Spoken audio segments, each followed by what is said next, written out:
বন্ধুরা, থাম্বনেল বানানোর পর ভিডিও ক্রিয়েট করার আগে বা পরে আমরা টাইটেল খুঁজে পাই না। কি থাম্বনেল বানিয়েছে কীরকম, টাইটেল কি দেব যাতে আপনাদের কাছ পর্যন্ত আমরা পৌঁছাতেও পারি, বা থাম্বনেল, টাইটেল আর ভিডিওর যে কন্টেন্ট তার মধ্যে যেন একটা মেলবন্ধন থাকে, আপনারা যাতে ভ্রমিত না হন, আপনাদের যেন মনে না হয় যে লোভ দিচ্ছি আমরা, আর আপনাদেরকে টোটাল সচেতন রাখার আমরা চেষ্টা করি। কিন্তু বাংলার কিছু ইউটিউবার আমাদের থেকে অনেক বড়, অনেক বেশি সাবস্ক্রাইবার বেস, এমন এমন টাইটেল লেখে, এমন এমন থাম্বনেল লেখে অ্যাট্রাক্ট করার জন্য, ভেতরে গিয়ে আপনাকে কনফিউজ করার জন্য, আপনাকে ভ্রমিত করার জন্য, আপনাকে লোভ দেওয়ার জন্য যথেষ্ট। অ্যাকচুয়ালি বাস্তবতা কিছুই নেই। বন্ধুরা, যে সমস্ত ব্যাংকে আপনারা দেখেন আধার সেন্টার চলছে, ওই ব্যাংকের ওই ব্রাঞ্চটা আধার সেন্টারের জন্য অথরাইজড, সে রিসেল করতে পারে না। সেই স্মল ফাইন্যান্স ব্যাংক অনেক আছে, আধার সেন্টার নেই কারোর কাছে। আর কোনো ট্র্যাডিশনাল যে ব্যাঙ্কগুলো আছে তাদের ব্রাঞ্চে আধার সেন্টার চালানোর জন্য তারা অথরাইজড, তারা রিসেল বা তাদের আউটলেটে আধার সেন্টার দিতে পারবে না। অতএব ভ্রমিত হবেন না। হিন্দি কিছু ইউটিউবার আছে আমার থেকে বড়, খুব বেশি নয় কিন্তু বড় সাবস্ক্রাইবার বেস, নিয়ে তারা উল্টো পাল্টা টাইটেল থাম্বনেল দিয়ে ভিডিও বানাচ্ছে। বন্ধুরা, APS নাকি 1.20% চার্জেস লাগতে চলেছে। ঘটনাটা ডিএমটির ক্ষেত্রে খানিকটা অ্যাপ্লিকেবল হলেও RBI কোথায় বলেছে 1.20% ডিএমটিতে চার্জ লাগতে চলেছে আমি কিন্তু খুঁজে পাইনি। আমি আলোচনা করবো আজকের ভিডিওতে। APS এর নতুন রুলস, ডিএমটি 24 তারিখ একটা নোটিফিকেশান এসেছিল রিভিউ নিয়ে, আর এখন ডিএমটির একটা ড্রাফট নিয়ে ভিডিও এসছে, নোটিফিকেশান এসছে 31 তারিখ। আমরা 24 তারিখের পর 25 তারিখে একটা ভিডিও বানিয়েছিলাম, সেখানকার খানিকটা কথা মিলে গেছে। আই বাটনে আমরা ভিডিও দেবো, দেখে নেবেন। আমরা বলেছিলাম অ্যাডিশনাল ফ্যাক্টর অথেন্টিকেশন যেটা আসছে, যেমন APS এ 2 ফ্যাক্টর অথেন্টিকেশন আছে, ডিএমটিতে কিন্তু অ্যাডিশনাল ফ্যাক্টর অথেন্টিকেশন আসছে, সেটা ওটিপি বেসড হতে চলেছে। ইন্টারনাল নিউজ, এই 31 তারিখে যে নিউজ এসছে ডিএমটির ড্রাফট ফ্রেমওয়ার্ক, সেখানে কিন্তু বোঝা যাচ্ছে। আমরা আলোচনা করব। বন্ধুরা, আমরা থাম্বনেল বা টাইটেল আর ভিডিওর কন্টেন্টের মধ্যে একটা মেলবন্ধন রাখার চেষ্টা করি। আমরা কখনোই চেষ্টা করি না আপনারা ভ্রমিত হন, আপনাদেরকে লোভ দিয়ে আমরা ভিডিওতে নিয়ে এসে ভিডিও, তার জন্য কম সাবস্ক্রাইবার, কম ভিউজ চলবে। নিজেদের কাছে ক্লিয়ার থাকা উচিত। ভুলভাল তথ্য, উল্টো পাল্টা তথ্য, আপনারা ওই সমস্ত ইউটিউবার থেকে দূরে থাকুন। আমি দেখেছি ওই সমস্ত ইউটিউবারদের ভিউ বেশি আসে। কেন? কারণ টাইটেলগুলো, থাম্বনেলগুলো থাকে অ্যাট্রাকটিভ, ভেতরে গিয়ে দেখছেন কোনো মিল নেই, উল্টো পাল্টা নিউজ। অনেক ভালো ভালো ইউটিউবার ব্যাংকিং ফিনটেক লাইনে ভিডিও বানায়, ফলো করুন। তার মধ্যে যদি আমরা আসি বা ইন ফিউচারে আসি, তো আমাদেরকেও ফলো করবেন। আমরা ভ্রমিত করা বা লোভ দেওয়ার মতো ভিডিও বানাই না, কারণ আমরা ডিএমটিতে নতুন নিয়ম RBI 2F এর পরে AFA অ্যাডিশনাল ফ্যাক্টর অথেন্টিকেশন নিয়ে 25 তারিখে একটা ভিডিও দিয়েছিলাম, আই বাটনে দিয়ে দেবো। সেখানে আপনার স্ক্রিনশটে দেখতে পাচ্ছেন 24 তারিখে জুলাই যেটা এসেছিল, domestic money transfer review of framework.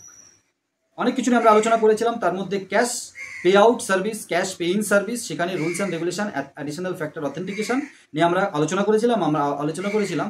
Officially valid document OVD নিয়েও। বন্ধুরা, আজকের যে ভিডিওটা, এখানে 31 জুলাই একটা এসছে draft framework of alternative authentication mechanism for digital payment transaction. এখানে কিন্তু বলছে, দেখুন, বছরের পর বছর ধরে ভারতীয় রিজার্ভ ব্যাংক ডিজিটাল পেমেন্ট নিরাপত্তাকে অগ্রাধিকার দিয়েছে। বিশেষ করে পেমেন্ট করার জন্য অতিরিক্ত ফ্যাক্টর অথেন্টিকেশন AFA এর প্রয়োজনীয়তা প্রমাণীকরণের জন্য কোনো নির্দিষ্ট ফ্যাক্টর বাধ্যতামূলক করা হয়নি, কিন্তু ডিজিটাল পেমেন্টস ইকোসিস্টেমে প্রাথমিকভাবে SMS ভিত্তিক OTP AFA হিসাবে গ্রহণ করেছে, যদিও OTP সন্তোষজনকভাবে কাজ করছে প্রযুক্তিগত অগ্রগতির বিকল্প হিসাবে। বন্ধুরা, এই রুলস অ্যান্ড রেগুলেশনসগুলো ডিএমটির ক্ষেত্রে আসছে। এটা অথেন্টিকেটভাবে যারা ডিএমটি ব্যবসা করতে চায় তাদের জন্য খুবই ভালো, ইনকাম বাড়তে চলেছে।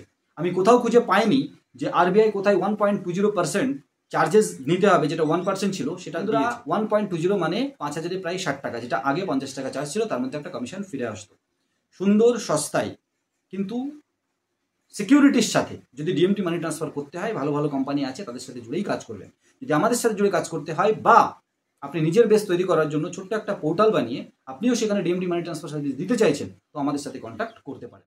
বন্ধুরা, এবার আসি APS এর নতুন রুলস নিয়ে। বন্ধুরা, APS এ প্রচুর পরিমাণে ফ্রড হয়েছে, আর সেখানে কোম্পানিগুলোর নেগলিজেন্সি, সাথে সাথে অনবোর্ড করার যে প্রসেস, সেখানে কিন্তু অনেকটা পরিবর্তন আসতে চলেছে। আর APS এ কোনো চার্জ লাগছে না। APS এ অবশ্যই agent to agent limit vary করতে পারে খুব তাড়াতাড়ি। এখন যেমন সমস্ত এজেন্টের ক্ষেত্রে সমানভাবে আপনি মানি উইথড্রল করতে পারেন APS দিয়ে, ইন ফিউচারে কোম্পানি ডিসাইড করবে আপনার অ্যাক্টিভিটিসের উপরে যে আপনাকে কত লিমিট দেওয়া হবে কি আপনি একটা কাস্টমারের থেকে কত টাকার লেনদেন আপনি করতে পারেন, আমরা সেই নিয়ে আলোচনা করব। সেই নিয়েই এপিএস এর নতুন রুলস কিন্তু এসেছে। Aadhaar enable payment system due diligence of touch point operators draft directions. এখানে 31 আগস্ট পর্যন্ত 2024 পর্যন্ত আপনাদের কাছ থেকেও কিন্তু আপনাদের যদি কোনো কিছু বলার থাকে ইমেল করে কিন্তু আপনারা ইমেল করেও কিন্তু ফিডব্যাক দিতে পারেন যে এরকমটা হলে ভালো হয়। কাস্টমারদের সেফটির কথা মাথায় রেখে, এপিএস এর সেফটির কথা মাথায় রেখে কিছু রুলস অ্যান্ড রেগুলেশন কিন্তু এপিএস ইকোসিস্টেমের ওপরে আরবিআই, যদিও এপিএসটাকে এনপিসিআই রেগুলেট করে, কিন্তু এনপিসিআই তো আরবিআই এর আন্ডারে, সেই আরবিআই সেই রুলস কিন্তু আনতে চলেছে অনবোর্ডিং, অ্যাকুইরার ব্যাংক এবং বিভিন্ন সিস্টেমের ওপরে আমরা আলোচনা করব। ডেফিনেশনে বলা হয়েছে আধার এনেবল পেমেন্ট সিস্টেম, আপনারা জানেন cash withdrawal, mini statement, cash deposit, এইসব। Acquiring bank the bank whose onboards the APS touch point operator, সেটা হচ্ছে acquiring bank. APS touch point যে দোকানে বসে, terminal deployed by acquiring bank to facilitate APS transaction using Aadhaar based biometric or OTP authentication. APS touch point operator the agent, মানে আপনি, onboard by the acquiring bank who operate the APS touch point, আপনি agent. বন্ধুরা এই সিস্টেমের উপরে কিন্তু rules and regulation আসতে চলেছে। বন্ধুরা APS আইডি নেওয়ার পরে আপনি যদি কন্টিনিউয়াসলি 6 মাস কোনো কাজকর্ম না করেন, তার মানে আবার যদি আপনাকে এনেবল করতে হয় আইডিটা, তাহলে কিন্তু আপনাকে আবার APS কেওয়াইসি কমপ্লিট করতে হবে। সেটাকে অ্যাকুইরিং ব্যাংক বা কোম্পানিকে কিন্তু ডিরেকশন দিচ্ছে আরবিআই। বন্ধুরা এখন যেমন 3-4টে APS চালায় কোনো কোম্পানি, আর আপনাকে 3-4টে কোম্পানির কেওয়াইসি করতে হয়, কারণ তারা প্রত্যেকেই তো অ্যাকুইরিং ব্যাংক। এনপিসিআই বলছে একটা APS অপারেটর যে টাচ পয়েন্ট চালাবে, একটা ব্যাংকই তাকে কিন্তু কেওয়াইসি করিয়ে চালাতে পারবে, এরকম একটা সিস্টেম আনার কথা, ড্রাফটে আনার কথা হয়েছে। অ্যাকুইরিং ব্যাংক APS অপারেটরকে নজরে রাখবে তার ট্রানজাকশন কোয়ালিটি, ট্রানজাকশন কোয়ান্টিটি এর উপর ডিপেন্ড করে কি কি। বন্ধুরা যেখানকার আইডি নিয়ে, যেখানকার ডকুমেন্টস দিয়ে আপনি আইডি নিয়েছেন, সেখানকার লোকেশন অ্যাক্সেস নেবে, এবং সেই একই লোকেশনে বসে যদি আপনি কন্টিনিউ ব্যবসা না করেন বা করেন, তার উপরে ডিপেন্ড করবে আপনি কত লিমিটে APS ট্রানজাকশন করতে পারবেন। যেমনটা ব্যাংক অ্যাকাউন্ট ক্ষেত্রে হয়, low risk, medium risk, high risk, তার উপরে ডিপেন্ড করে ক বছর পরে আপনি কেওয়াইসি কমপ্লিট করবেন, কেওয়াইসি রিকেওয়াইসি করবেন, এটা কিন্তু ব্যাংক অ্যাকাউন্টে আপনাকে লিখতে হয়, ফর্ম ফিল আপ করতে হয়।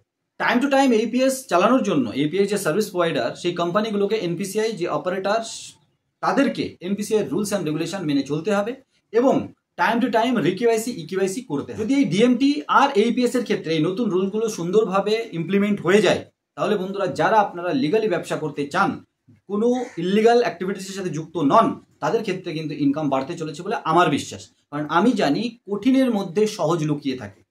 বন্ধুরা সহজ করে দিলে অনেকে ঢুকে যাবে বেনজলের মতো, আর সেটার মিসইউজ হবে। কিন্তু যদি কঠিন থাকে সিস্টেমটা, তাহলে অল্প কিছু মানুষ আসবে এবং তারা অথেন্টিকেটভাবে সঠিক সার্ভিস কোয়ালিটি পাবে। ইউনিক কনসেপ্ট হবে, ইউনিক সার্ভিস সাপোর্ট দিয়ে আপনারা আমাদের সাথে জুড়ে কাজ করতে পারেন।